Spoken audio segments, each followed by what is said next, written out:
Welcome to This Week in College Hockey, a special edition. We're all in the house. That's the special edition. I think it's only happened twice. I think every edition is special, but that's just me. That's you. That's you. Okay, Mr. Special. Where have you been in the last 7 days? We've been all over the place. I've been to Toronto. I've been to Montreal. And then I was a little bit under the weather, so I kind of laid low. Me and Rico Blasi. I mean, we must have caught the same thing. What happened to Rico? I don't know. He got an illness. I texted him because I was basically bedridden on Friday when I saw that he was also not making the trip. I texted him, and he was not doing well just mentally with the whole thing because he's like, it's the first time I've ever missed a series. You know, Did he say that? He responded? Yeah, he did respond to me, and I just said, hey, I'm feeling lousy too. I hope we both feel better. Yeah. But yeah, I mean, something, it's that time of year where there's crap going around, and it was, roughly 327 below, so nobody wanted to go outside. Tell me about it. Yeah. So, but I did go to Toronto and Montreal. We talked. I was in Toronto last week when we talked. Yeah. Then I went to Montreal. What a game that was. Oh my goodness! And that was one of the best pro games I've seen this year. And the Canadiens are. That was a great game. If you're, I'll just say it. If you're Sydney's age, you don't understand what Montreal Canadiens hockey was at one point, probably, or you'd have no firsthand knowledge of it. But you talk about just a cool city. First of all, most people are bilingual, but French is the official language. Yeah. There's architecture. I stayed in old Montreal, so cool, where it's like you're in Europe. I mean, stuff dates back to the 1600s. The food is to die for. Really? It is an unbelievable food city. I don't remember that experience when I was there. I went to both Quebec City, and food wasn't great, I didn't think, but I thought the architecture was awesome. And then the game atmosphere, Gotta be cool. The national anthem, and then O Canada, most of it in French. Yeah. And just, for a team that hasn't won a Stanley Cup in 25 years or whatever, you look at 93. The banners and the. They were the last Canadian team to win. That's right. I mean, it's a pretty incredible place to go. I believe it. Yeah. Nice. Was that your first time? That was my second time in the building, first time at a game there. And then, of course, since we're talking college hockey, lo and behold, Cole Caulfield with 15 seconds left I know. scores the game winner. You talk about a guy, for an undersized player who has made his way in this game with incredible success. Yeah, And then the Wild GM gets a little snarky tweet at him. I love that. I wanted to ask Brock Faber. That's what makes hockey so good, though. It makes it so good. I love that. I'd be pissed if I was Caulfield and I saw that. I wanted to ask Brock Faber after the game. Well, because you're damaging my image with the USA Hockey GM? Come on. Yeah, everyone knows that. Yeah, but if I'm Billy G, I'm that, It's Cole's not like trying. Cole ran upstairs and said, "Would you tweet this?" Yeah. He didn't have Well, anything to do with and in fairness, Lane Hudson as well. Another guy that probably could have. Made a pretty strong case for Team USA. Yeah. No, I wanted to ask Brock Faber, though, between the Gophers and now Montreal, have you seen enough of Cole Caulfield in your life? Correct. Man, oh man. Correct. No doubt about it. Okay. So you've been all over the place. Sydney, where have you been? I know you were at Hockey Day at least one trip, or did you make two? I did twice. I did not end up going for the actual day, which Hockey Day is more like Hockey Week now. Yeah, I'm not sure I'm a fan of that, but that's I was another there podcast, I think. Saturday and Monday. It was very cold. Monday was actually better. I think the temperatures were lower, but there wasn't wind when we were out there, which made it significantly better. Yeah. I also upped my hand and foot warmer game for Monday, so it was a little better. Yeah. Do you do the heated vest? Everybody's got the heated vest. I don't have a heated vest. Oh, you need that. I have my sweet APX jacket, but I do not have a heated vest. Mostly just a hands and fingers situation, though. I feel like that was the coldest. Extremities, Yeah, body's fine, but fingers and toes and nose cold. Yeah. And I have not left the Twin Cities since we last saw, but I will be going north of the Twin Cities twice this week. I go up for a media day on Tuesday, Wednesday to Grand Rapids and Virginia. I'll catch a game in Duluth on the way up. And then go back for Friday Night Ice on Friday to Rockridge in Virginia versus Grand Rapids. Speaking of Hockey Day and speaking of Brock Faber, Maple Grove, 2028 host of this event. Brainerd next year, and then Maple Grove, third time in 4 years in the Twin Cities suburbs. That's a decision. Yes. I'll just say it. I think Brainerd will be cool. I'm excited for Brainerd. And Brainerd, At much BIR. like Hastings did, where you already have some infrastructure in place. Brainerd's doing it at the raceway, so they already have seating for 10,000 or something. Yeah, hopefully ridiculous. there's already pretty cool. Yeah. parking, seating. I was just there. Yeah. I was there this summer for a concert with family. It was cool. Brainerd, sneaky good hockey town too, and produce some. It could be way better too. Yeah. And here's part of the reason why it's not a great hockey town is what makes up Brainerd is not just Brainerd. There's all these little communities that are 5, 10, 15 miles away. Imagine if Warroad had to, had Roseau and Salal and Williams and all these towns, and it'd be a little trickier. Salo, by the way. Salo. Yeah. I say Salol. I don't know why I say We'll it let that it way. happen. It's okay. That's all right. Okay, and so Squirtacular last weekend, we got out alive. Barely. Barely. We had I know that our viewers probably don't care about this, but 11 seconds left in the second period of the last game. A big goal that basically clinched it for Andover. Some kids were rocking the glass in the Bethel rink. And Hanging off the glass. Snapped it right Oh, off. no. So it took 38 minutes to get all the glass. To play the last 11 seconds. No, then the plus the third period. Oh, gotcha. The game was, for all intents purposes, was over. And it did turn out to be over. But you never know, though, with those 30-minute breaks. They're Edina squirts. could have scored right off the bat, and Yep. now it's a 2-goal game. They got all the energy like that. That's why I'm like, we are not canceling this. These long breaks do weird things to people, and we're going to finish this. However, we got to get this done. So they were like, okay, we're good. I'm like, that is not an option.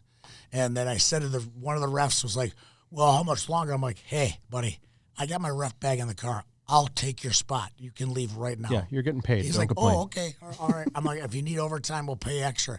But if you don't, I'll jump out there right now. It was like, oh, no, I got you. It was weird. It was a weird 38 minutes. Don't you agree? Yeah, we were already, as we do every Squirtacular Sunday, we were already running a little bit behind. Loopy, the whole deal. I was picking up the front, and I hear that the glass has been broken on Ring 5, and I'm just like, what in the world could Squirts have done to break a pane of glass? It wasn't the Turns Squirts. out nothing. Nothing. They did nothing. Yeah, it except- wasn't like their shot. Yeah, and I Shattered don't know the if you guys glass, have been yeah. into that Bethel rink, but it's one of those where the bottom seating is right where the glass meets the boards. Yeah. So if Oh, you're okay. standing up with your hands up, you can reach the top of the glass. And that's what they were grabbing onto, and they were just rocking it back and forth. And that eventually they just stress point snapped just. it. And no more than 5 seconds before, we had told them to not do that. No. In fairness, it was a different clump of kids that we had told not to do that. So whatever. I don't Okay. even care about that. I'm glad they We got were it done. safe. I'm glad it's done. It's over. Nobody was hurt. There about 10 or 15 kids from that town have got a real valuable lesson not to hang on glass ever again. So, all right, we're back here. Let's talk some college hockey. I've talked a little bit already this morning on our Monday morning commute. Man, did Joe want to talk about college hockey? And I just kept going, hey, Save you it, can save hear it, about save it. that. You can hear about that on this show. You can Yeah. hear about that on this show. And he really wanted to talk about Mike Hastings so bad. He's like, I want to talk about it. But Well, I'm we like, will get to that. I'm pretty sure I'm going to have a long conversation about Mike Yeah. Hastings later today. So I kind of just pushed him off a little bit. Well, we'll get to that because that was very interesting. But there was a lot of other just like clips and stuff that were pretty big over the weekend, and scrappy games, penalties. A lot of this weekend, the games, and I'm going through box scores, there was a lot of game misconducts this weekend, a lot of fives, a lot of frustration. fights. Yeah. It was just a chippy weekend. I don't know what about the Hockey Day weekend in January. We're getting to that point of year where every point matters. And they're sick of each other. Teams going Yeah, to maybe teams going to that. a weekend thinking, okay, we need to do this, and if they don't do that, frustrations boil over. I frustrating, get yeah. that. Yep. Yeah, I didn't even know about this UND-ASU one. Yeah, that was a weird one. It's funny. I go into the box scores, and I'm looking for Minnesota kids scoring goals. Yep. Sydney goes to the box scores looking for fights. Well, I'm looking for all the weird stuff. I don't even know. I'm just kidding. I'm kidding. It's funny. Fights? Fights. Well- you like those rarities, right? Those oddities. I do love the oddities. And I mean, Jess already mentioned the one about St. Thomas. I thought we could talk about they had some Yeah. weirdness, but Coach Blasey was out, so Leon Hayward served as the acting head coach for the weekend. So that was kind of a rarity, which I feel like would be weird if you're the head coach. Do you watch the games on TV then and yell at the TV? For sure he does. I feel like that'd For be sure a he does. very odd thing to And happen. I don't know that this happened, but I'm thinking you're maybe sending a text message.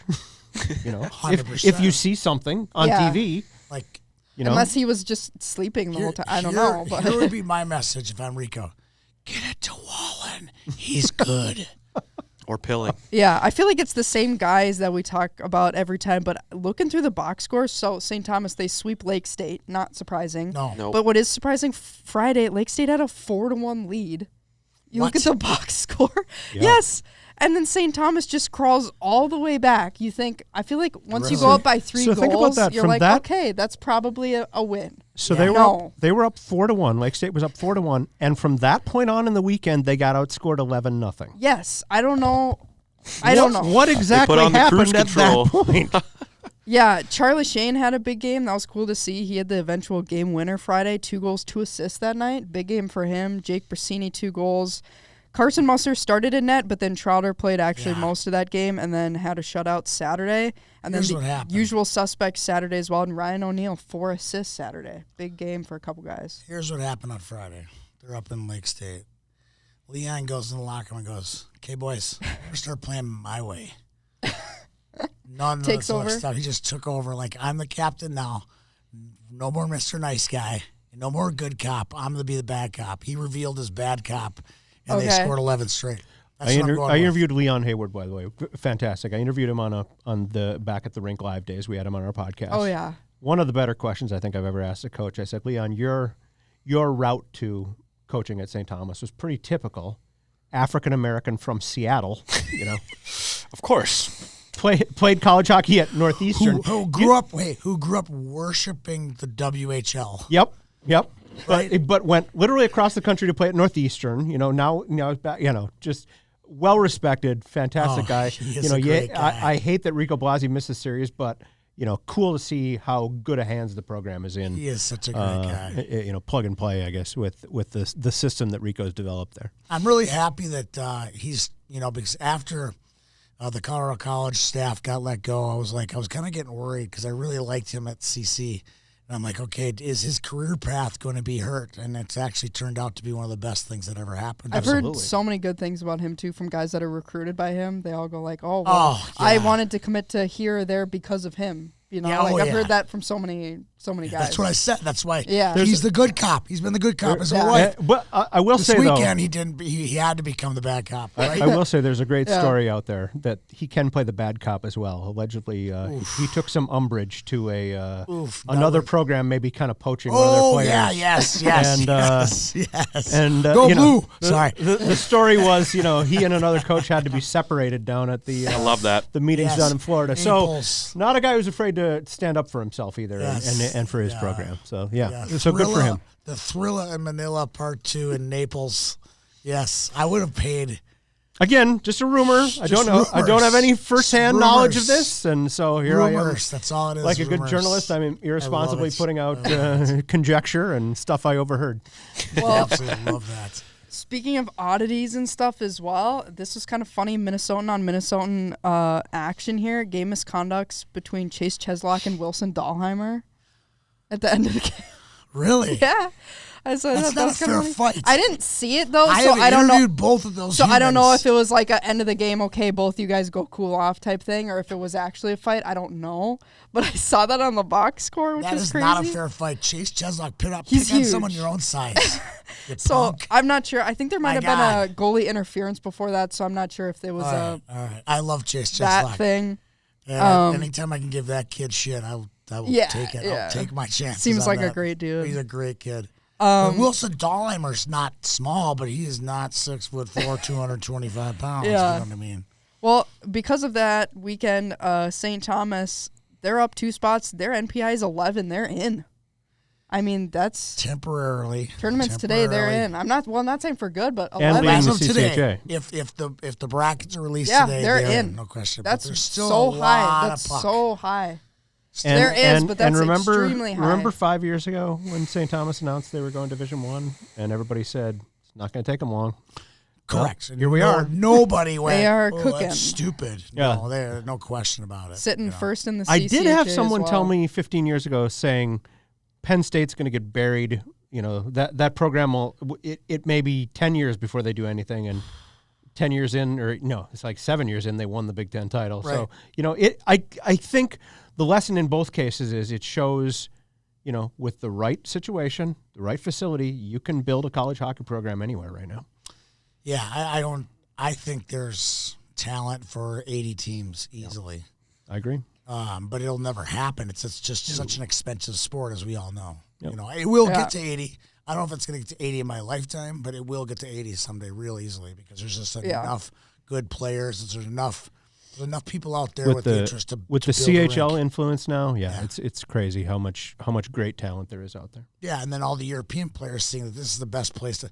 The more it grows, the better it's going to get. Believe it or not, it's not going to get watered down because there's going to be European players going, "Hey, I can get a nice check over there from NIL. I can play some good hockey."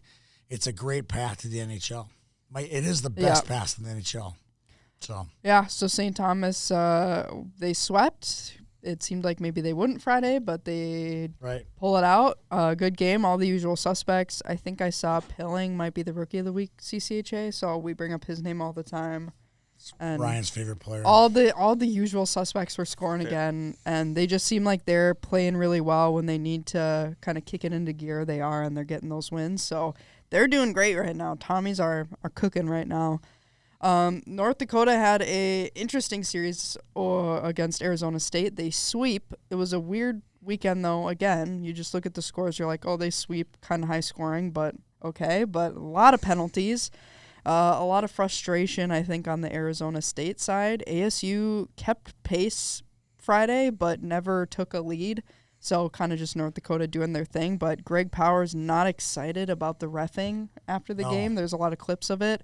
And I'm not sure if it was Friday or Saturday, but there was a big hit, too, that there's a clip of that. It seems like they thought it was a pretty big five, and they didn't call it from what I saw. Yep. So I didn't see any like the slow-mo replays. I just saw the hit in fast time. It seemed like a pretty bad hit. Right in the face. But I don't know if they had like a different angle that made it look different, but it looked pretty bad from just the fast clip. It was one of those where he's extending to reach the puck right as he kind of he didn't jump, but the braces for the hit right as he's extending. It looked bad in real time. Yeah, I agree. It kind of snapped his head back a little bit. But North Dakota wins then. Will Zellers had a big game again.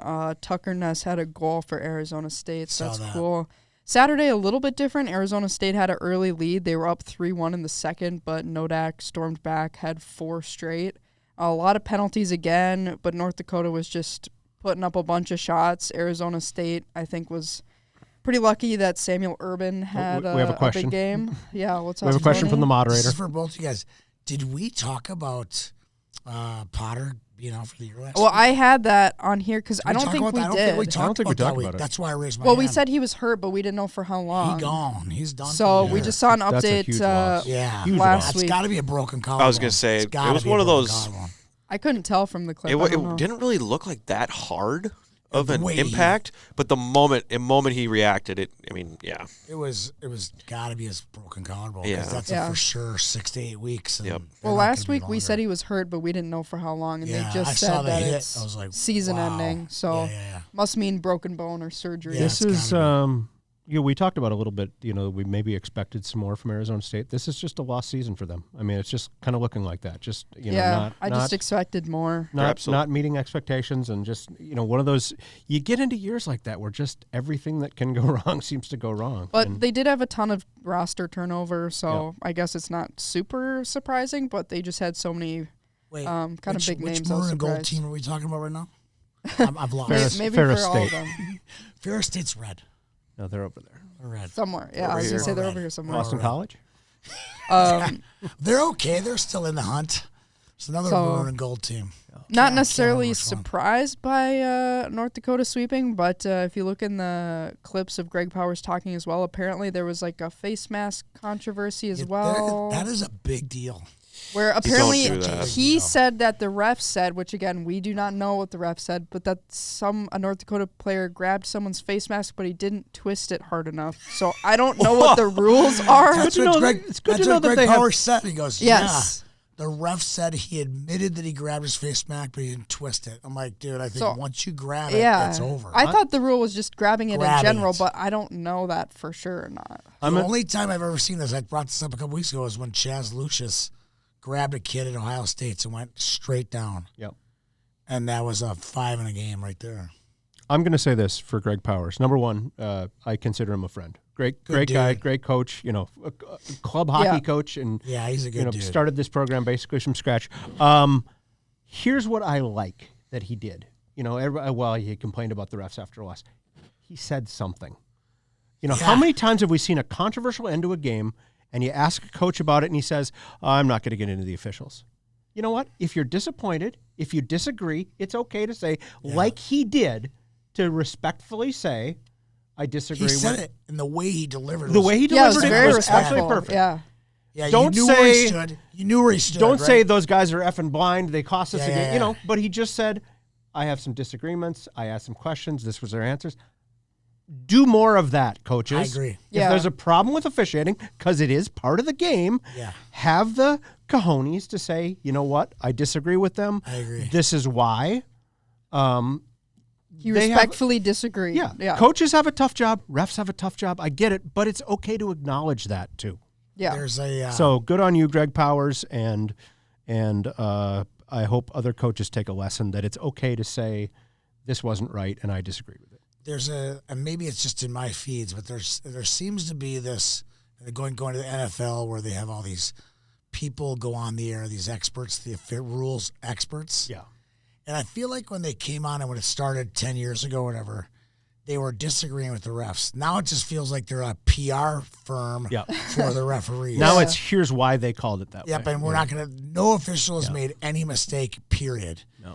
And that, because of that, we want more answers, right? Yep. So, all right, let's keep going. There's the famous Frank Serratori line about, he never met the Easter Bunny, he never met Santa Claus, and he never met a referee who said, you know what, I had a bad game. Yes. Never. It's okay to acknowledge that. Referees make mistakes. Coaches make mistakes. Players make mistakes. Everybody makes mistakes. Well, I never admit mistakes. I just admit how many different things I got to see in order to see everything. Yep. And I probably missed it. Totally missed it. But you realize there was a guy jumping on the ice about to kill me at the time that the play happened. That hit that we all saw in the North Dakota ASU game. We all saw it in real time. Yeah.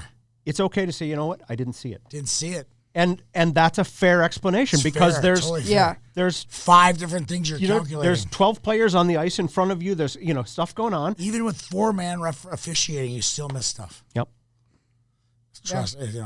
We argue, a lot of the refs I ref with, we argue that sometimes 2-man's easier than 4. It's way easier. And I've said this before when I was a youth hockey coach and a youth hockey dad. Yeah. I was awful to officials, and I feel like I'll be guilty the rest of my life. I was the bad yell at the ref dad, and I shouldn't have done that. I'm ashamed of that part of my past. I can't hear him anyway. Yeah, good. I'm glad. To all the refs who ever coach or worked a game where Noah and Jacob Myers were on the ice, I hope you were able to tune me out. I hope. There's a guy. I stand next to the rule book at all times. If you master the rule book, it's really easy to officiate. Like, here's the rule, and here's what I saw. Yep. Are we good now? Yep. Okay, yeah, good. All right. That's the easiest thing. Reasonable people can disagree. I was not a reasonable person. No, you're good. Well, speaking of Colin Powder, too, being out for the season and everything, does that mean, do you guys think that makes it a greater chance that then he's back next year? Because obviously then if you're hurt, it's not like you're going to go jump in and join for playoffs or anything if it's that significant. Or do you think I'll just say this about Colin Potter. After this is my only inside knowledge. Colin Potter has always been pushed. His career is always pushed ahead. Yeah. Looking for the next thing. Yep. Well, clearly, joining Arizona State.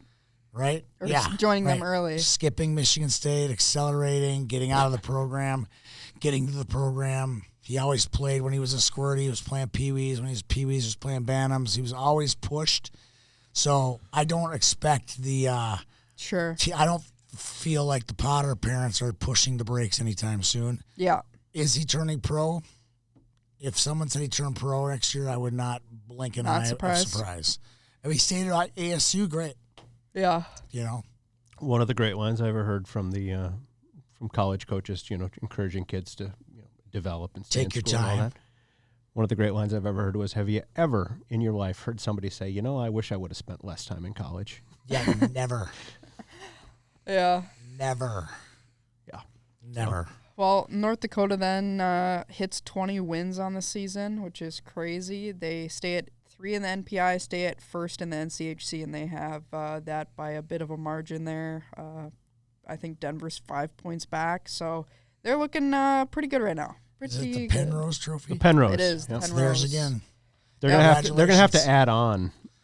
Maybe just like a little annex Yeah. at the Ralph there. Yes. They don't have a lot of space in that building. Maybe like a little, no, not at all. Something marble with, Maybe a, what are those satellite trucks? Just put their own little, you ever come in and look at our Penrose Trophy collection? Yeah, Yeah. exactly. Each player gets to take one. A double home. wide. There we go. UMD had a bit of a tougher weekend. They're swept by Western Michigan asterisk because one game was OT, so they didn't lose all the conference points, but 4-3 and then 4-3 again, but two very different kind of games, even though the scores technically are pretty much the same. Friday it was more like a 4-1 game, but they popped in two really, really late, like within the last minute 30 or something, so it was more like 4-1. Saturday was a lot more back and forth, but some Minnesotans on the score sheet. Bobby Cowan had the game tying goal to send it to overtime. And then Liam Valente had the game winner, which happened because of a tripping minor on UMD's goalie, which was kind of weird, with 17 seconds left in overtime. But both teams had OT penalties, so it wasn't really like... Yeah, the Bulldogs started overtime on a power play. Yeah, so and it was didn't a little score, funky. and then, But Western got that. I guess a bit of good news, though, is Max Plant became the first player in the NCAA men's season to reach 40 points. So Really? that's a bit cool to see. But obviously, if you're UMD, you would have wanted to take some more points away from that weekend. They dropped 2 in the NPI to 6, but obviously they're still fine. In the NCHC, they are 4th. They dropped 1 spot because they flipped with Western. So, Yeah, it's a good league. I'll just say that. It's a good league, and you're going to have nights like that. Yeah. But they got to recover, though. They've had a couple bad weekends now. Yeah, kind of interesting, too. The guy who had the game winner in overtime, Liam Valente, I think is how you say it. I think he's Swedish. He had kind of a weird journey if you look at his stats. I want to say he was at Providence or Maine in the portal and played 2 years there, didn't put up many points, less than 10 for 2 seasons, and then transferred to Western and now is a really solid player last year and this year. So I don't know what it is with Western picking up guys that sometimes I'm like, oh, that's a weird addition, and then they see that to me that's kind of what's cool about so the transfer portal. Though, if you're in a situation that's not exactly right for Western's you, been really good. You have with that. You have that option. Yeah, Western's been great at that. Where I'm like, oh, that's kind of an interesting pickup, and then they I don't know if they're just like, yep, we know that guy. He's going to be 25 points next season, even though he had 8 this year. They've done really good with that. So and they develop their players. All their players get better. Yeah. So hats off to coach. Yeah, and I know Will Whitelaw's been having a good season too, and he's bounced around. They must have a formula. I don't know. They've got to have a formula. And I don't know what it is, but whatever it is, it's working. You know how the NHL loves to recycle coaches. Yeah. The way to get an NHL job is to get fired from a different NHL job. Yeah, it's a good method. NFL too. The team that hires Pat Ferschweiler is going to do real well. I have a feeling. Yes. Oh yeah. I mean that guy. The success he's had, as quick as he's had it, and his coaching style. I mean, I think he's got NHL written all over. I feel like he'd take all those guys too. That would be kind of the guys in the NHL where people are like, well, this guy could be a star, but they just haven't found the right fits. Do you remember the olden days? This is Jess and I talking. The Oakland Raiders did that really well. Yeah. They would go get the Island of Misfit Toys. Yeah, they would get, and they would win. Yep. And I think, and William Whitelaw is a perfect example of it. No knock on William, but 3 schools in 3 years, right? That's a little bit misfit toy, if you ask me. Yep, and all good schools, And he's having a great year. They were able to packaged together, Hammer and Grant, and put together the Soklinski brothers. They've done a great job, and I think they're definitely got a good shot of getting back to the Frozen Four this year. Yeah. I mean, when the Soklinski boys were committed to Northern Michigan, I remember talking to Grant Pasolny when he was still at Northern Michigan, and he said Hampton Soklinski is a program-changing kind of player. Well, yes, he goes to Western and they win their first national title. I mean, I think he had him pretty well pegged. Yes, yeah, it's good. That's a good observation. They've had some other good portal guys too, like Zachariah Wisdom. I think is having a pretty solid season from CC. Some other guys too. Wisdom's been great. Non-Minnesotans. And keep in mind too, when they got Hampton Soklinski, who did they get rid of that had transferred there? Owen Bartoskevich, who's now at Michigan Tech and is having a all conference type year there. Yeah. So they were wealthy in goaltending resources. They were. Yeah, their top scorers for Western, 3 of the top 4 are Whitelaw, Valente, and Wisdom. So picking up great portal ads here. Don't underestimate Jason Herder either. I mean, Western are some portal kings. You look at what he did at Minnesota Duluth when he was in that role. Well, all they did was win a couple national championships, and now he's in that role at Western and doing great stuff. And Hertz is a good dude. He knows his hockey, that's for sure. So Minnesota Duluth obviously would have wanted a little more out of the weekend. Same with St. Cloud. They do pretty good. They split 2 very different games though. Friday, St. Cloud does great. They get the win, huge win for them. Saturday, I turned it off fairly quickly. Stop. I got to tell you the story. Yeah. So Friday, 16-hour day at the Squirtacular. I get home, and I'm just out cold, right? Yep. And it's like the next morning, my wife's like, did you hear that? Did you hear that noise last night around 11 o'clock? I'm like, no. Because I tried waking you up, but you didn't hear it. You didn't hear it. I'm like, what was it? She goes, I heard this loud howl at 11 o'clock. And I'm like, was it like, I couldn't figure out if it was a coyote or anything like that. I'm like, I have no idea. And then it hit me at 11 o'clock is when St. Cloud had put away Denver. And there was Sydney up in St. Cloud howling. You heard a howl. What a setup. All the way. What a setup. All the way. Sound travels more when it's cold. Yeah. It's amazing. It does. It for sure does. It was crazy. Well, I did actually watch all of the Friday game, too. Saturday, I did not. I turned it off.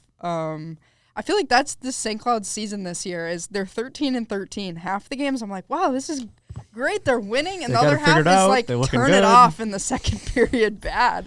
So it's very strange. But Friday, I think I texted this in our group chat too. It was just there was some weird goals going on. Very strange. But Gavin Thorson, eventual game-winning goal. So Minnesotan. Very strange goals though, like was that pucks bouncing off everybody. Off the Barrett Hall pass was amazing. I think so, yeah. And there's a lot of like just weird ricochets off of skates and stuff. And Denver took an early lead, but St. Cloud just kept scoring, which is good. Coach Larson's 150th win, so that's cool. Saturday, another oddity stat: neither goalie from Friday played the whole game Saturday. Why? Friday, a bit weird. I couldn't really tell what happened, but the guy who St. Cloud had been going with for a while, Jan Shostak, Joey Meme said I need to mention someone from Belarus every show now. Sure. So there's your guy, Joey Memes. But he, really late in the game Friday, looked hurt, and the trainer had to come out, but he finished it because there was like 2 or 3 minutes left. Ooh. And then Saturday wasn't even listed as dressed, so I'm not sure what happened because he finished the game. So clearly it wasn't right. What do your insiders tell you up in the Granite City? I don't know. You got any dirt? And then Saturday too, Denver's goalie from Friday started Saturday, played 4 minutes, and then went down the tunnel. So interesting. Weird. A lot of stuff going on. Don't know. And then just Eric Polkamp has been playing great. Watching him. He's so good. And their other guy, Boston Buckberger, what a name, too. Yeah. But he played really well, too, Saturday. I was just like, Polkamp again.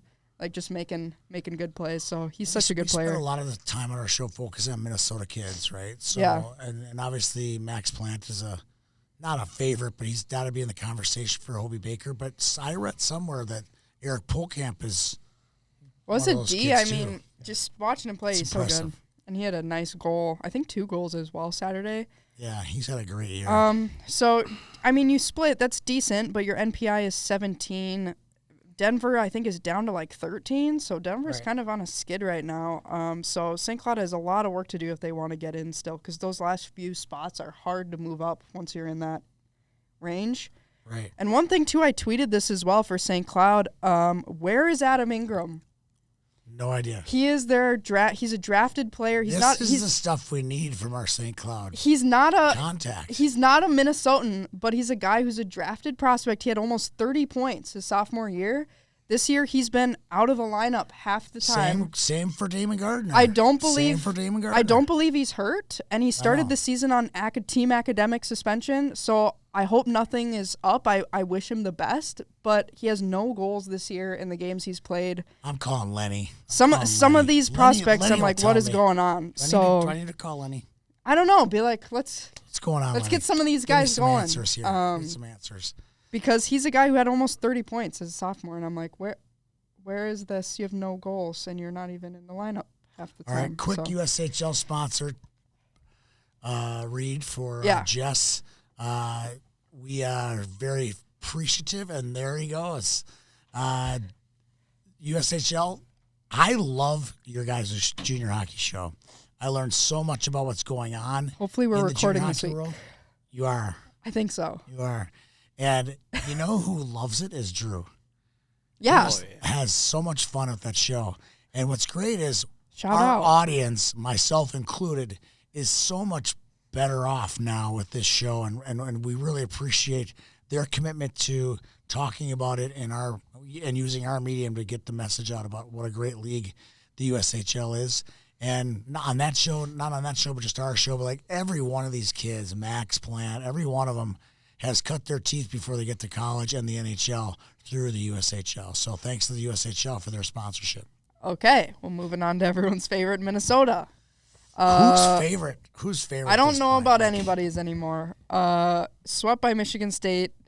Again, not crazy surprising. 3-1 and 3-2, though, so scores weren't super crazy. I really don't have many stats to talk about in here. Mooney scored Friday. Michigan State had a goal per period. And the Brodies scored on Saturday. Yeah, O'Connell had the goal for Michigan State, so that's Minnesota tie. DePasquo had to make a combined 79 saves. That's a low output compared to the weekend before. I know, but still, if you're making like 40 saves each game, that's he's just getting peppered out there. We mentioned last week the super sad news about Dan Sturgis. Adam Nightingale wore a Star Wars themed tie I saw, and it said that I think Sturgis's dad was there for after the game to do the fight song or something, which is kind of cool. So still super sad. It sounds like that was a heavy weekend for them though. Gophers, I noticed, wore the DS sticker on the back of their helmets as well. Classy move by them. Yeah. Obviously an emotional weekend for Luca DePasquo too, having played at Michigan State and transferred to Minnesota. Yeah. He was the backup to Trey Augustine for I think a year or two at least. I'll just say it, nothing's going right now. Not scoring enough goals, obviously. 3 goals on a weekend is not going to beat many teams. And then 79 saves. So that's like 190 shots they've given up in the last 2 weeks. I don't even know. I mean, that's Yeah. It's easy to complain about goaltending, but it's not your goaltending when you're giving up that many shots. Nope. It's kind of crazy too in the NPI, I keep trying to say pairwise, but Minnesota's 41 in between the likes of Clarkson and Air Force. So that's kind of like that. Frank likes that. Frank would who they're around. Big Ten rank, they're 5th, no change there. So they're still not quite to like Ohio State, Notre Dame in the Big Ten standings, but I don't know. At this point, it's like, well, what's kind of going on here? What's going to happen? Because they have to play Wisconsin next, so it's not really getting any easier yet. No, we you just have to hope for the Ohio State and the Notre Dame games, or like what? I don't even know. 7 losses in a row now. Yeah, they still have Michigan State coming back. I don't have the record book in front of me. I looked it up last week when the last time they had a 5-game losing streak. Yeah. Well, now it's a 7, It's and forever. Yeah, it's been a long time ago. Because at this point, too, are the players just like, you know what, the season's over, so. I don't think they look at it that way. I don't see anybody giving up. They're not getting blown out. Even even, the week before against Michigan when they lost 5-1, they were tied 1-1 after one. It's not like they had, they're rolling over for anybody. They're in the fight. They just don't have enough in key areas to stay in the fight for 60 minutes. And I watched them beat Penn State with my own 2 eyes. Yeah. In between the benches. They can do it, yeah. Ironically, that was the peak of their season. 7 weeks ago. Yeah. Yeah, been a while. Well, kind of LJ Mooney, by the way, hadn't scored since like November. Oh, that surprised me. Nice. He's a stunningly talented kid. Yeah, I mean, you can tell that he's Logan Cooley's first cousin when you see some of the moves that he makes. Yep. They obviously learned them on the same outdoor rink, somewhere in suburb of Pittsburgh. Yeah. I never knew what LJ stood for until last week. I saw a video or a picture of his stick, which says Little John on it. Yeah. I did not know that. That's cool. He is John Mooney Jr. Technically, but LJ is Little John because his father is John. Well, another team that's kind of on a similar trend right now is Bemidji State. They were swept by Bowling Green, and there's not a ton to say about it. I mean, they've lost their last couple games. You look at it, 6 straight losses, 2 ties, then 3 more losses before you get back to a win in November. So it's hasn't been a great past 2 months here for Bemidji. Not a ton to say. Are they tanking for a draft pick? Well, what is going on? I don't know. It's just there was a lot of penalties Saturday too. I read from our friend Jared from Bemidji that there was a kind of a scary hit to one of the Bemidji players. Yes. I didn't see any update, so I hope he's okay. But I guess not a Minnesotan, but Fargo Davies grad Trent Weemkin got to play a little Saturday, so he got some action at least. Great kid. I think he played for Austin of the Knoll, so that's kind of cool. But they're 46 in the NPI, so just a few below Minnesota. Tom Serratori, the Beavers coach, and Bob Motzko, the Gophers coach, are best friends. They're buddies, no question about it. And it's interesting to see Bemidji struggling like this because earlier in the year, Motzko told us a little story saying that, uncharacteristic slow start for the Gophers and dealing with some of this stuff. And he said, I called one of my best friends. Didn't name him, but he said, my best friend at another school said, good to see it happening to you once in a while. Correct. So, hey, back to the Gophers just briefly. Nobody in the world's going to feel sorry for you. Sorry. It's like when the Yankees have a bad year. When Duke has a rough year in basketball. Get their quarterback for a year. Don't look for sympathy because, you are who you are. Yeah. Well, so hopefully, though, when we get to upcoming games, maybe they'll be able to get some wins this weekend for Bemidji, though, and maybe get some more do they play Northern positive Michigan? vibes. They do. So hopefully that'll help a little bit. And then we had 2 teams that we follow play each other. The one game, Augustana, Minnesota State. Did you end up going, Ryan? No. No, okay. He did not end up going. No. Augustana loses to Minnesota State, which is kind of big because Minnesota State had kind of been on a weird trend lately, so that's a nice win for them. It was 4-1. They had to win this game if they had. Yeah. I agree. Really not any Minnesotans.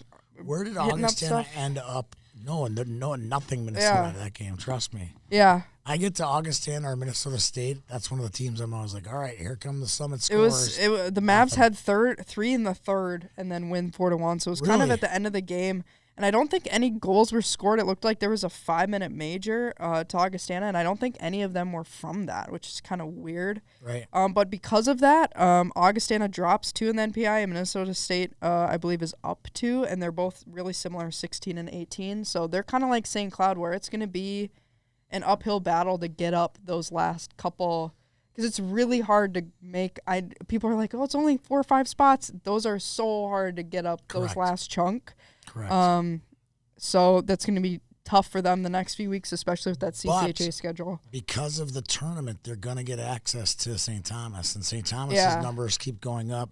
Yeah. If one of those two, Augustana or Minnesota State, maybe even Michigan Tech, can get a couple wins over St. Thomas in the playoffs, then I think they can get to that Or spot. even if St. Thomas keeps doing well and they're at 11, let's say, still, and they're in, and then maybe they're like, well, we don't care as much about the CCHA playoffs if we're in. Yeah, but I wouldn't risk it. I've seen that happen a lot with NCHC, where it's like they don't say that they don't care about it, in the playoffs, but it's like if you're in, you're probably not going to be like, yeah, go get hurt for this auto bid we don't need. Correct. So we'll see. I mean, that's still a long time away. But I would love to see 2 teams. Yeah. I would love to see 2 teams. Especially with who those 2 teams are, right? Yeah. But before St. Thomas, Minnesota State, and Augustana got a lot of Minnesota kids on those teams. Yeah, they do. Michigan Tech as well. Yeah. Yeah, they got a couple. They don't have many Minnesota kids, but they're still within striking distance. Yeah. I see they're like 24 now. Yeah. We'll get to it. They lost to Northern Michigan. That hurts them in the NPI. It's so funny on home ice. Yep. Ouch. Yeah. Before we get into the whole Godowski Hastings thing, too, shout out APX. Was doing a lot of stuff for them for Hockey Day this week because they did a lot of sponsorship of that. We got a lot of cool stuff coming up this week on the website as well. I think this isn't men's hockey, but I think I might be talking to women's goalie Annika Lavender, if you're a women's college hockey fan, because she's been stopping seems like 60 shots a game lately, so I might write about her this week and some other girls/boys features. And also Drew Steele set up an interview with me with Max Ryder last week from the Madison Capitals, so a lot of stories out there, so go look those up, apx-hockey.com, or if you need any awesome development or advising, we got you covered. Go check that out. Tell me about your new jacket. We have pretty awesome winter jackets from what everybody has said. I don't have the red ones that you said you like the red ones more. I covet the red one. But the black one, I think the one I have was specifically a women's one. I think there were also men's black ones, but I got the one. I don't think they had women's red. I think it was just I got the black. I have a Bantam Elite call tomorrow. Okay. And agenda item number 1 is, where is my red jacket? They are pretty sweet, I will say. We did look like a pretty cool crew out there at Hockey Day with our jackets and our hats, and I love it. I will say we have really sweet gear. I like it. They're more than just gear, though. It's more than just gear. It is, but we do have sweet gear. Yeah, so super great awesome. Substance, great gear. 100%. All right, what else we got here today? So we got a couple other notables. Obviously, we mentioned it already. Everybody saw it. The no handshake between Godowski and Hastings after Penn State sweeps Wisconsin. I didn't get to watch any of these games because I was mostly swamped with Hockey Day stuff this weekend, so I didn't get to watch a lot of college hockey. But I was saying, too, it seems like after the game, an emoji version, that Hastings was like the swearing emoji. Because you could tell what he was saying even if you can't hear it. Really? What was he saying? And then Guy Godowski's like shrugging in the corner. Oh, so he's like he's like giving the 6-point thing. Like did you see the North Dakota kid give the 6 points to the ASU fans? Kind of the same thing. So right? I don't really know. I'm going to read what'll happen. Yeah, Jess, give us an update. I got the report, and this is from the Wisconsin State Journal. My friend Todd Molesky, who covers the Badgers, has for years and years and years. So I'll just read out loud what was in the paper. Hastings passed on the traditional postgame handshake with Penn State coach Guy Godowski, offering a wave as he walked away from the bench. Godowski looked puzzled and sounded it afterwards. This is a quote from Godowski. "You'll have to ask him," Godowski said. "I have never not shaken hands, so I'd like to know." Oh. Hastings Spicy. Continues. Hastings paused before answering a question about it, and this is Hastings' quote. "Yeah, I'll leave that because you know what? Yeah," he said. "I told them, good game. That's what I told them. They were enjoying tonight, and maybe they swept." Wow. So no real explanation. Where was the expletive? Because I'm going to have to go back and watch I've been told these. there was an expletive. Sorry.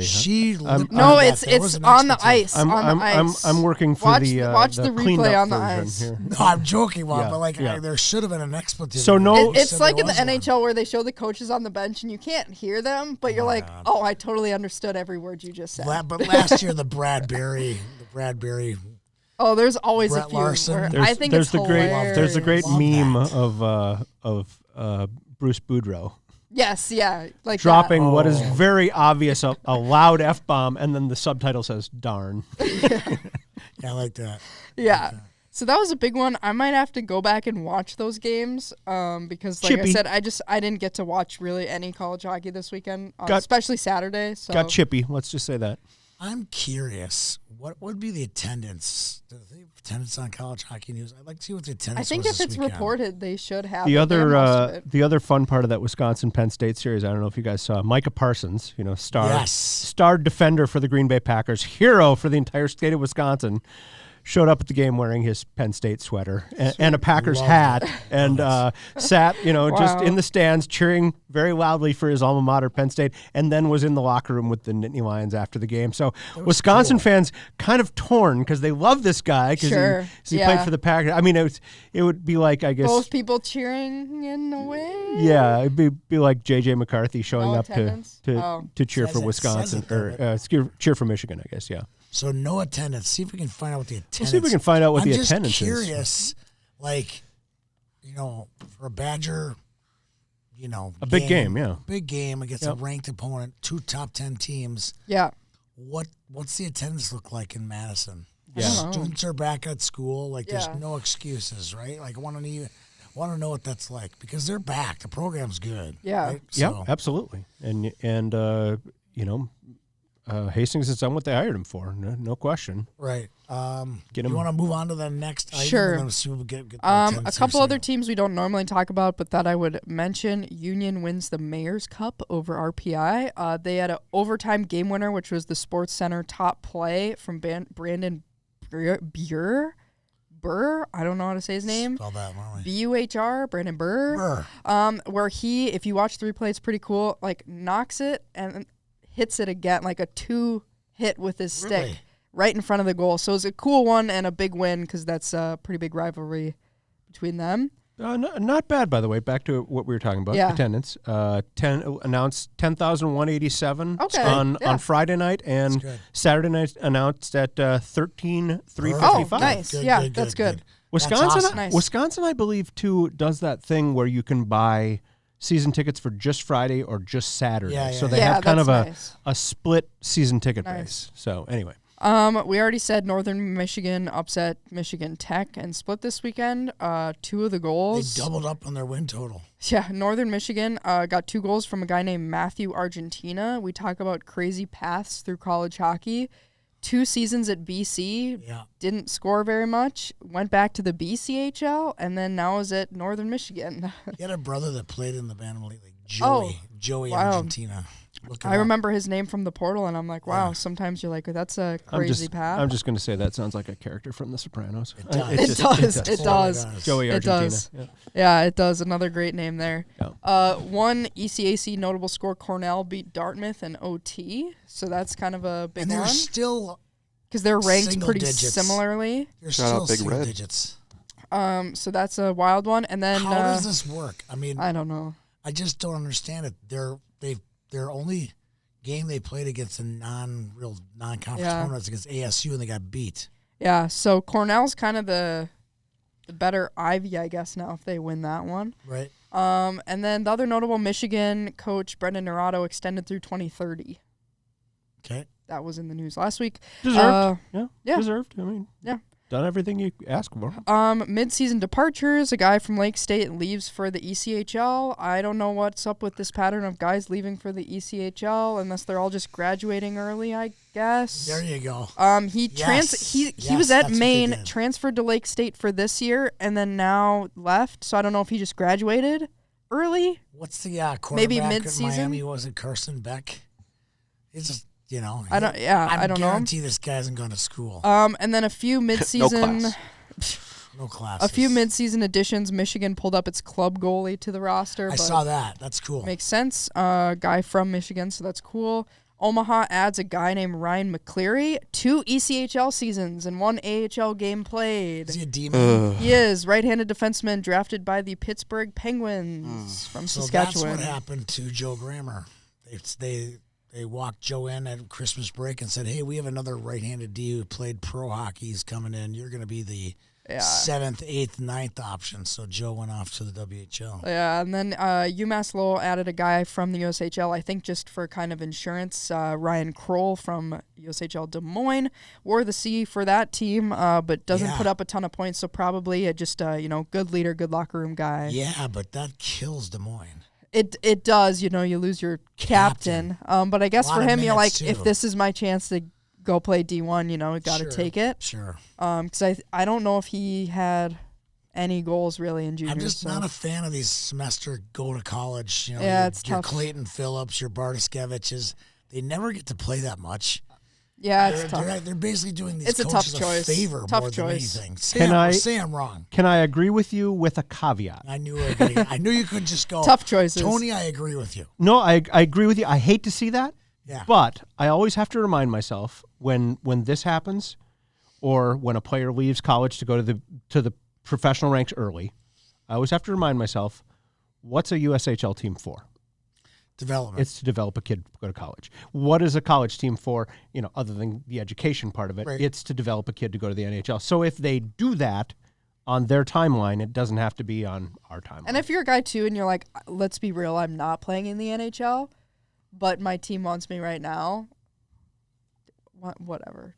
Yeah. Maybe you don't like your coach. Maybe you broke up with your girlfriend. You need Yeah. to Maybe change the you're scenery. Maybe you're sick of Des Moines. Yeah. I Maybe don't your know. bar tab at a place in Dinkytown has gotten too high. Now, Tynan Lawrence can prove me wrong here, but I rarely see guys leave the USHL, go into college, and just absolutely tear it up.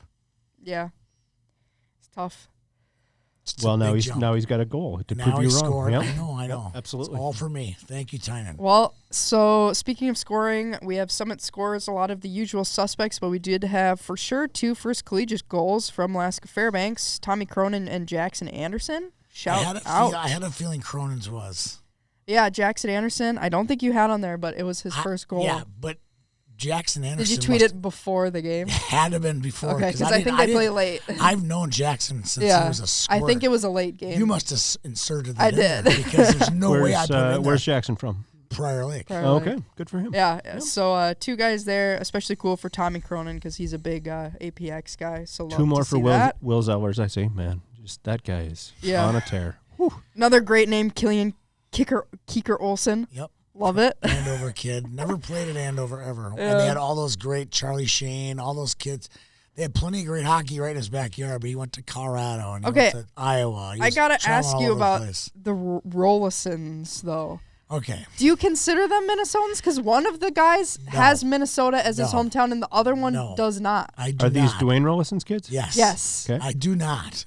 But if you look at every One time of them has a different place. Every time he scores, I go back in and look at his profile, his bio, and it says Woodbury, Minnesota. So I'm like, all right, I'm putting him in. Because the other one, I think, has like Canada or Massachusetts as his hometown, and the other one has Woodbury, Minnesota. Yeah, I just list the kid as Woodbury. This is like the Foligno families. They really have no idea where they're from. No, yeah, no idea. No idea.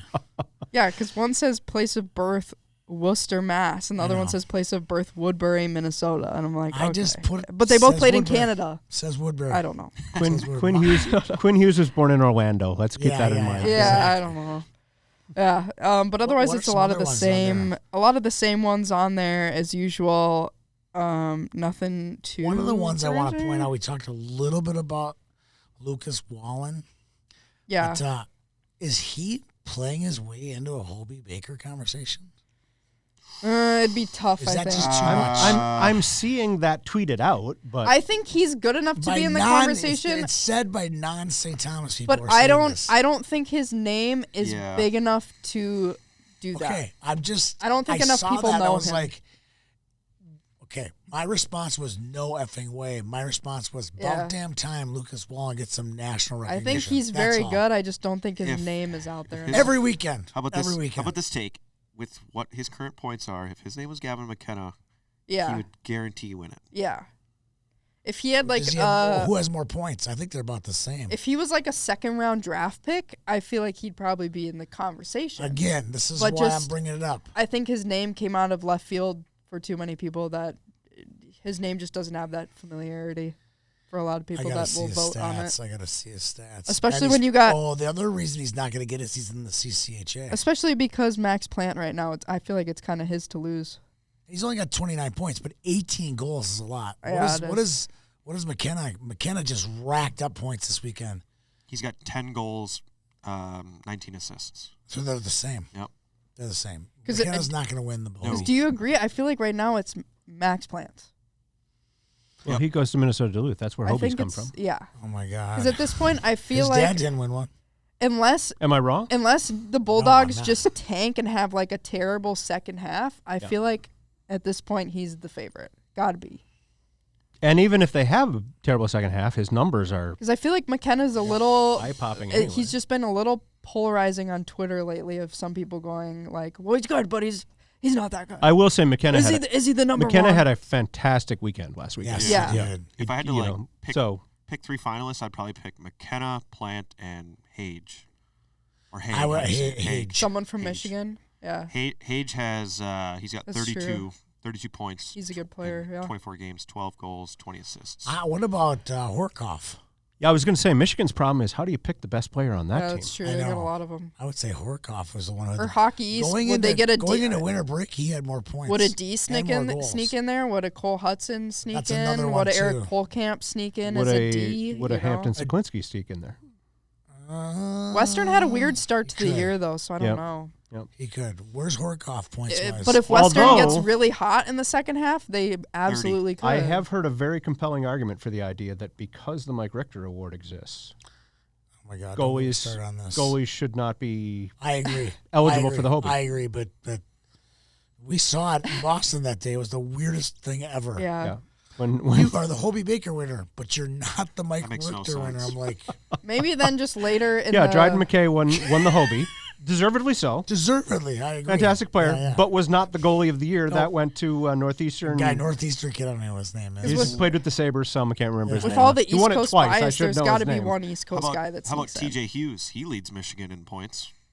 No, I don't think. Not related to the Hughes family. Of I think it'll be Plant, McKenna, and like a Cole Hudson, or like why a McKenna? Eric Polkamp. Just because we want to. Throw roses to the number 1 overall pick. I don't know if that's ironclad anymore as it was. I know. Maybe we should do what you guys do for the boys pod as well, and do who we would vote for, and also who we think is getting in a couple weeks. I am actually a Richter voter this year, so I'm not going to comment on the Richter race. Well, you don't have to comment on Richter, but I will. I will recluse myself from that discussion because I want to be an impartial voter. Are you kidding me? Our whole podcast staff is Mr. Hockey Voters, and we tell people our votes are. That's fair. Oh. And I will. And they don't care. They love and it. And I'll say this: I'll reveal my ballot. If asked. No, I did that too at the Patty Kaz. People are like, "Hey, the more you talk about it, the better. We love it." So with Patty Kaz, I'd talk about it after. I'd say if you ask me after who I voted for, I will say, but I don't want to go through it during the. Yeah, I'm not going to.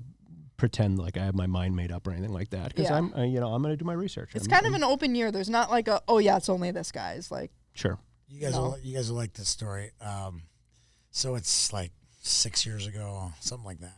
It's before COVID, and there was this Facebook post. They had this Mr. Hockey had a Facebook page, and every year, like the morning of the Facebook before they announced it. But the Minnesota Wild would announce it at noon. Yep. I would go on there. I'd be like refreshing the page.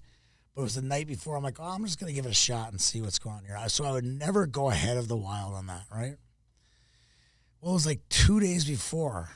Oh, the year that it got leaked, kind of? Leaked. And I'm reading Was that the Hagen Burroughs year? No. Oh, What was the kid's name from St. Cloud who was committed to Jack Smith, and there's another kid that was committed to Northern Michigan. The other Perbix? Perbix, yeah. It was that year. He was a finalist. So I see it, and I go and I put it out there. Like, congratulations to these 10 people. It's on your letterhead, a picture taken on your letterhead. I'm like, on your Facebook page. And I'll never forget, I swear to God, I looked down on my phone just as I was about to get in the shower. Just as I was in the shower, this 507 number comes, it goes, I'm like, I don't know who this is, right? Yep. And then it rings again. And I'm like, I'm not answering your call. So I get in the shower, I get out 20 minutes later. So my tweet has been up for like a half an hour now, right? Yep. I'm like, I pick it up. Hi, this is Marty Miele. I'm the chairman of the committee, blah, blah, blah. And I'm like, can you give me a call right away? And I'm like, so I call him back. And Marty is the nicest human. Absolutely. Good guy. Yeah. Former Husky. Yeah. Nicest guy you'll ever meet. And he's just, hey, someone made a mistake. is there any way you could just take it down for a couple hours, and then once it's noon, I'll send you a text. You can put it back up. I'm like, yeah, no problem. And then the next day, it was either the next day or the day after. True story. He works in Bloomington, and he's working out at the gym I'm working at. And I've seen him there. I've seen him like 4 or 5 times, not a million times. But he comes up and he goes, "Excuse me." I'm like, "Yeah." And he goes, "Are you Tony?" I'm like, "Yeah." He goes, "I'm Marty Miele." I'm like, "Oh my God." So we kind of hit it off, talked for a few minutes, and then he goes, "Next year, I'm going to make all you guys a voter. You guys were first class and all that whole deal, whatever." Good for you. So I wasn't a jerk to him about it because I didn't want to, but I'm like, he's like, "Tony, you had every right. It was on their page." Yeah. They published it. It was Just like a mistake. we were dumb enough to put it out there. I feel like I always get important phone calls right before you're like, yeah, I'm going to take a shower. Why is that? Because that always happens to him. Like, oh, I think now's a good time to take a shower. I got to take this call. This is going to be a 30-minute phone call. Yeah, it's terrible. 2017, similar story. 2017, we're in Chicago, Frozen 4. Denver winds up beating Minnesota Duluth. Well, Friday afternoon is the Hobie announcement, and they have it at the end of Navy Pier. There's this cool auditorium. Yeah. And it's always do the Richter the same time like Boston. I don't know that they did the Richter at the same time. Right. I do like it when they do it all in one spot. Where it's one big award ceremony. It starts at, let's say, 4:00. So 4:00 we get in there, and the TV show starts, and they interview the parents of the 3 finalists and all that. So cool. And at like 4:29 p.m., they say, we're going to go to a commercial, and we come back, the Hobie Baker winner. Okay? Right. And they go to a commercial, and we're all sitting waiting, and all of us get an email at 4:30 saying, Denver's Will Butcher. It's like, so clearly they had scheduled the email to go out at 4:30. No. And while they're in a commercial break, we all get the news of who actually won it. And it's like, okay, can I tweet this now? Can I put this out there? So, of course, a couple of my colleagues had it up on Twitter within 10 seconds. So we come back from commercial. It's like, well, you just ruined the surprise. Yeah. That always makes me feel so bad for whoever did that. I'm like, oh, it's probably just a mistake. And I suppose they just figured the show would last a half hour. Yeah, and it ran a little long. And yeah. That sucks. Yeah. Probably want to send that out like at 5. Yeah. Not 4:30. Yeah. Upcoming games. Not a ton I have no idea who's playing this weekend. Not a ton of crazy ones, honestly. St. Cloud plays Miami, so they need a sweep there for sure if they want to stay high in the NPI. Duluth, what are they currently at? I think 17, so they need the sweep. Need sweep. Yeah, desperate. Need sweep. Duluth is at Denver. Denver cannot keep on their skid. Denver is like 13 in the NPI, so they got to turn it up a little bit right now. Yeah. They need it bad. They've been kind of on a weird. And UMD has been mediocre this month, but they're still at like 6. So Denver's also been kind of a weird month. So that's 2 teams that Yep. Turn it up a little bit. It's going to be a split, guaranteed. That'll be a really good series, though. Hopefully, North Dakota's off; they do not play. Minnesota plays Wisconsin. So obviously after a heated game, both teams on a losing streak. Are you going to do both? Both days? No. Are you going to do both games? Well, what do you... Men and women play 6 o'clock, 7 o'clock. Oh, yeah, I'll do that. Yeah. It's so hard. No, it's not. So hard. No, it's not. I think it's hard. You get your steps in, we'll say that. Yes. We get your steps in, but... If you know Adam the Zamboni guy, just go luckily now that I've done the Gopher camp and been there a few times, he recognizes me, and I'm just like, can I just go back and forth between the tunnel? Just wave like you know what you're doing. Just do the, hey... I mean, if you got your media credential, I mean, put 2 and 2 together what you're doing. Those the big baskets where you put the trash in. Yeah. I put my backpack on one of those, and that's my workstation. Get a lot done right there. Well, that's the thing is, if you're right by the tunnel, as I'm sure nobody knows better than Jess, if you wait for that elevator to get up to the press box at the U of M, it could be weeks. Years.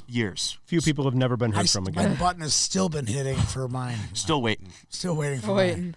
So, all right, sorry about that. No. But if you're a Gophers fan, that would be a game to try and at least split to maybe get some fans back. Would be a nice one. If they don't get 2 points this weekend, just to get the fans, a little more excited again. Just get even an overtime, 2 overtimes, or just even 1 win would be awesome versus Wisconsin. I'll say this: if they don't get 2 points, this weekend out of 6, get the Rubbermaid tubs out, start packing up some stuff, Oh gosh. Prepare for the off season now. Yeah. It's over.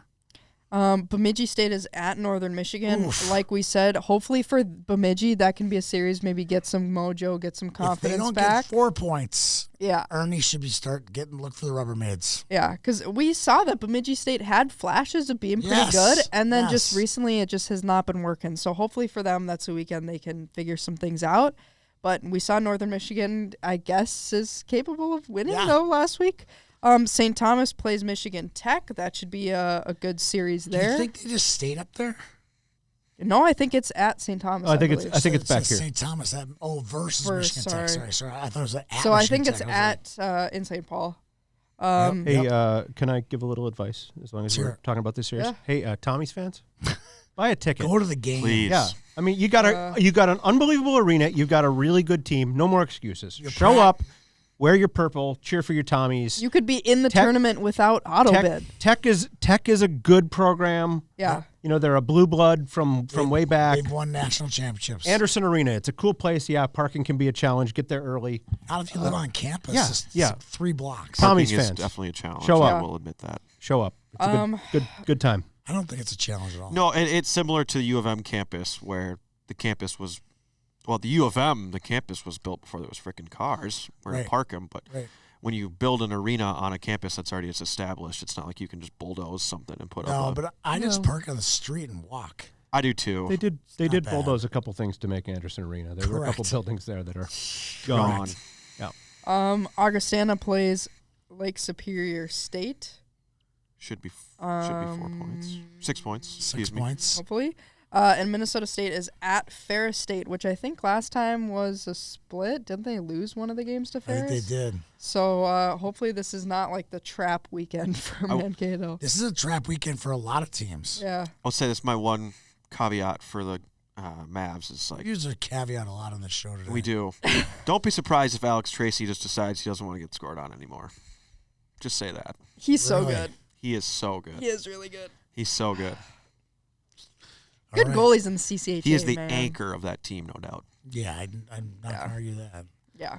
Is that it? That's all I have. I don't And yeah, I want to hear. Oh, I guess I have one funny. yeah. I have one funny anecdote. and yeah. Here we go.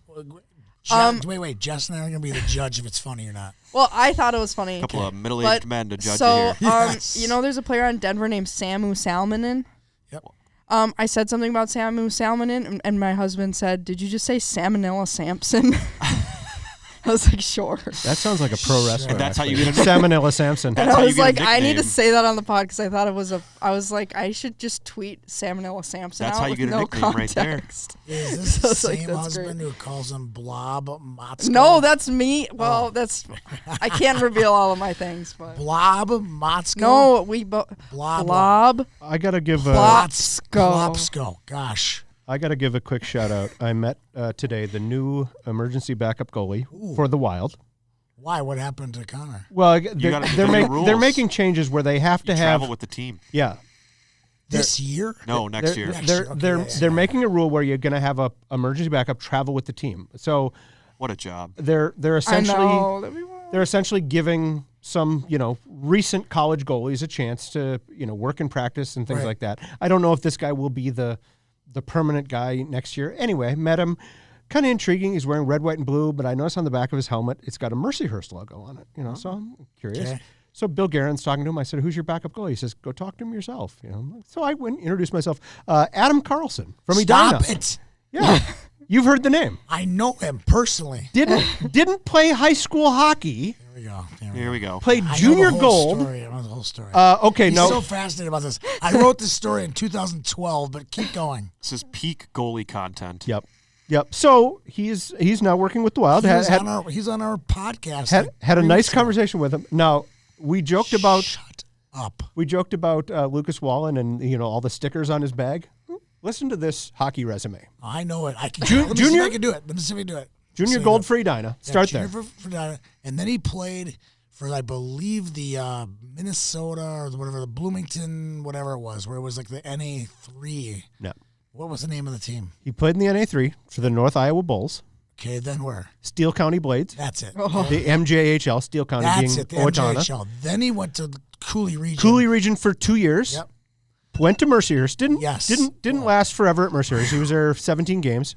Hershey with the AHL, South Carolina with the ECHL. Stingrays. Hershey again, South Carolina again. Then he went to Rapid City. No, Indy Fuel. Then Rapid City. Kansas City Mavericks.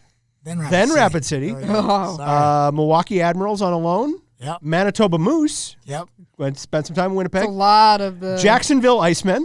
I did not know that one. Ended his playing career with the Rapid City Rush. And he said he's actually working with Mercyhurst now as kind of a goalie consultant with them, with Rick Gotkin. And by the way, I didn't know this. Rick Gotkin's last year. He's going to hang it up at the end of this year. One of the, just great guys in hockey. Forever. And the only. He's the one and only. Yep. So he's also the goalie coach for Eden Prairie High School. He's the goalie coach for the Alaska Ice Dogs. Fairbanks Ice Dogs, yeah. And now he's doing some work with the Minnesota Wild, so good for him. Very cool. Wow. So I don't get it. What is his role? He's the third goalie in practice. It was negotiated in their new contract with the Players Association. Do you want to hear something just absolutely bizarre? I don't know. This is really bizarre. Willie Benjamin was the starting goalie on the state champion Edina teams in 2012, 2013. Okay. His backup was Adam Carlson? Nope. Connor Beaupre. Who played junior gold those years? Carlson. Adam Carlson. Yeah. What the heck? How crazy that. I'll never forget this. I got to look at Willie Benjamin now. I asked him after I was in the press conference, I go, Willie, what is your plans? Are you going to go play juniors and play college? Because he was good. They won 2 state championships. He goes, no, this is my last game. I'm going to go become I'm going to go become a doctor. Oh, that's a good idea. Go to college and become a doctor. I'm like, I think life's going to turn out pretty good for you, Willie. And he was a hell of a speaking of doctors, one of the nice stories done during Hockey Day Minnesota, Audrey and Madeline Wethington, Yes. They're coaching. They're coaching somewhere. Yeah, they're doing some volunteer St. coaching Ben's, maybe. They're doing some coaching with Blake too. Yeah. Because their sister is a senior at Blake. Yes. But they're both in med school. Yep. Madeline, was Miss Hockey at Blake and, 5-year Monster. player for the Gophers, and Audrey as well. They played together with the Gophers all those years. Got to know them very well. Great family. Part of the Broat family. Yeah. Their mother coached St. Cloud State's women's program in the early days. I mean, just a fantastic. And now both of them going to be doctors. I mean, just crazy. And they're volunteer coaches at St. Ben's too. Yep. Crazy. Awesome. Yep. Crazy stuff. They also were coaches at our camp. Stay in school, kids. They were coaches at our camp. They were very engaging with the players. It was fun to have them as counselors. Wow. I don't have anything else. There? Got nothing? On the show yet? I think we wrapped it up. I think we're good. Thanks to our sponsors, the USHL and APX Hockey, Jess Myers, Cindy Wolf, Tony Scott, Ryan Maney.